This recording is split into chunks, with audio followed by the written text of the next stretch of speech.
हरे कृष्ण। फाल्गुन मास के शुक्ल पक्ष की एकादशी तिथि को आमल की एकादशी, जिसे रंग भरी एकादशी के नाम से भी जाना जाता है, मनाई जाती है और शुक्ल पक्ष की द्वादशी तिथि को गोविंद द्वादशी के रूप में मनाया जाता है। द्वादशी तिथि के देवता भगवान विष्णु हैं, इसलिए द्वादशी तिथि के दिन श्री हरि की उपासना श्रेष्ठ मानी गई है। पुराणों के अनुसार द्वापर युग में महाभारत युद्ध के दौरान श्री कृष्ण के मांगने पर बालक बर्बरीक ने इसी दिन अपने शीश का दान दिया था। कलयुग में शीश के दानी को ही बाबा खाटूश्याम के रूप में पूजा जाता है और खाटूश्याम जी मंदिर में फाल्गुन मास शुक्ल पक्ष में बहुत बड़े मेले का आयोजन भी होता है, जिसमें देश के कोने कोने से श्रद्धालु आते हैं। लोगों की ऐसी मान्यता है कि यहाँ आकर श्याम जी के दर्शन करने से सभी कष्टों से मुक्ति मिलती है और समस्त मनोकामनाएं पूर्ण होती हैं। महाबली भीम के घटोत्कच और अहिलावती के सबसे बड़े पुत्र थे। बर्बरीक को खाटू श्याम श्याम सरकार, सूर्यावर्चा, शीश के दानी, तीन बाणधारी जैसे नामों से भी जाना जाता है। बाल्यकाल से ही वे बहुत वीर और महान योद्धा थे। उन्होंने अपनी माता के कहने पर युद्धकला भगवान श्री कृष्ण से सीखी और उनके प्रशिक्षण में वे अजेय योद्धा बन गए। माँ आदिशक्ति की तपस्या कर उन्होंने असीमित शक्तियों को भी अर्जित कर लिया। तत्पश्चात अपने गुरु श्री कृष्ण की आज्ञा से उन्होंने कई वर्षों तक महादेव की घोर तपस्या करके उन्हें प्रसन्न किया और भगवान शिव शंकर से 3 अभेद्य बाण प्राप्त किए और 3 बाणधारी का प्रसिद्ध नाम प्राप्त किया। साथ ही अग्निदेव ने उनसे प्रसन्न होकर उन्हें अपना दिव्य धनुष प्राप्त किया। महाभारत का युद्ध कौरवों और पांडवों के मध्य अपरिहार्य हो गया था, अतः यह समाचार बर्बरीक को प्राप्त हुआ तो उनकी भी युद्ध में सम्मिलित होने की इच्छा जागृत हुई। जब वे अपनी माता से आशीर्वाद प्राप्त करने पहुंचे तब मां को हारे हुए पक्ष का साथ देने का वचन दिया। वे अपने लीले घोड़े, जिसका रंग नीला था, पर 3 बाण और धनुष के साथ कुरुक्षेत्र की रणभूमि की ओर अग्रसर हुए।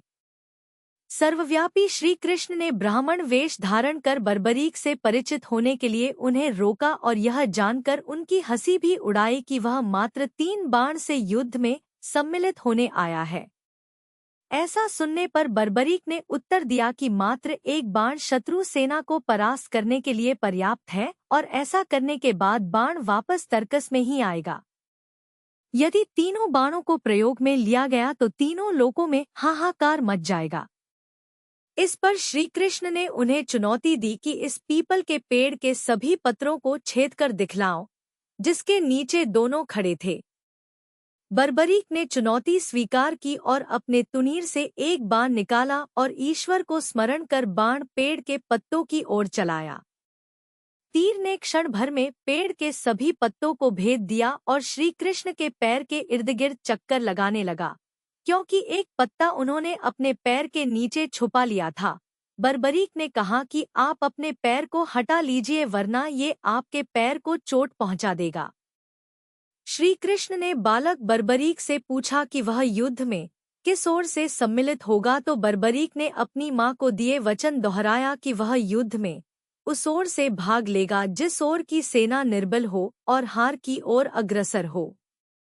श्री कृष्ण जानते थे कि युद्ध में हार तो कौरवों की ही निश्चित है और इस पर अगर बर्बरीक ने उनका साथ दिया तो परिणाम उनके पक्ष में ही होगा। ब्राह्मण वेश में श्री कृष्ण ने बालक से दान की अभिलाषा व्यक्त की। इस पर वीर बर्बरीक ने उन्हें वचन दिया कि अगर वो उनकी अभिलाषा पूर्ण करने में समर्थ होगा तो अवश्य करेगा। श्री कृष्ण ने उनसे शीश का दान मांगा। बालक बर्बरीक क्षण भर के लिए चकरा गया, परंतु उसने अपने वचन की दृढ़ता जताई। बालक बर्बरीक ने ब्राह्मण से अपने वास्तविक रूप से अवगत कराने की प्रार्थना की और श्री कृष्ण के बारे में सुनकर बालक ने उनके विराट रूप के दर्शन की अभिलाषा व्यक्त की। श्री कृष्ण ने उन्हें अपना विराट रूप दिखाया। उन्होंने बर्बरीक को समझाया कि युद्ध आरंभ होने से पहले युद्धभूमि की पूजा के लिए एक वीरवर क्षत्रिय के शीश के दान की आवश्यकता होती है। उन्होंने बर्बरीक को युद्ध में सबसे वीर की उपाधि से अलंकृत किया, अतएव उनका शीश दान में मांगा। बर्बरीक ने उनसे प्रार्थना की कि वह अंत तक युद्ध देखना चाहता है। श्री कृष्ण ने उनकी यह बात स्वीकार कर ली। रात भर बर्बरीक ने अपने आराध्य भगवान शिव की पूजा अर्चना की और फाल्गुन माह की द्वादशी को स्नानादि से निवृत्त होकर पूजा अर्चना करने के पश्चात उन्होंने अपने शीश का दान दिया। उनका सिर युद्धभूमि के समीप ही एक पहाड़ी पर सुशोभित किया गया, जहां से बर्बरीक संपूर्ण युद्ध का जायजा ले सकते थे। युद्ध की समाप्ति पर पांडवों में ही आपसी बहस होने लगी कि युद्ध में विजय का श्रेय किसको जाता है। इस पर श्री कृष्ण ने उन्हें सुझाव दिया कि बर्बरीक का शीश संपूर्ण युद्ध का साक्षी है, अतएव उससे बेहतर निर्णायक भला कौन हो सकता है। सभी इस बात से सहमत हो गए। बर्बरीक के शीश ने उत्तर दिया कि श्री कृष्ण ही युद्ध में विजय प्राप्त कराने में सबसे महान कार्य किया है।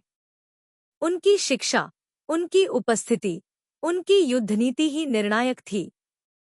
उन्हें युद्धभूमि में सिर्फ उनका सुदर्शन चक्र घूमता हुआ दिखाई दे रहा था, जो कि शत्रु सेना को काट रहा था। यह सुनकर श्री कृष्ण ने बर्बरीक को वर दिया और कहा कि तुम मेरे श्याम नाम से पूजे जाओगे। खाटू नामक ग्राम में प्रकट होने के कारण खाटू श्याम के नाम से प्रसिद्धि पाओगे और मेरी सभी 16 कलाएं तुम्हारे शीश में स्थापित होंगी और तुम मेरे ही प्रतिरूप बनकर पूजे जाओगे।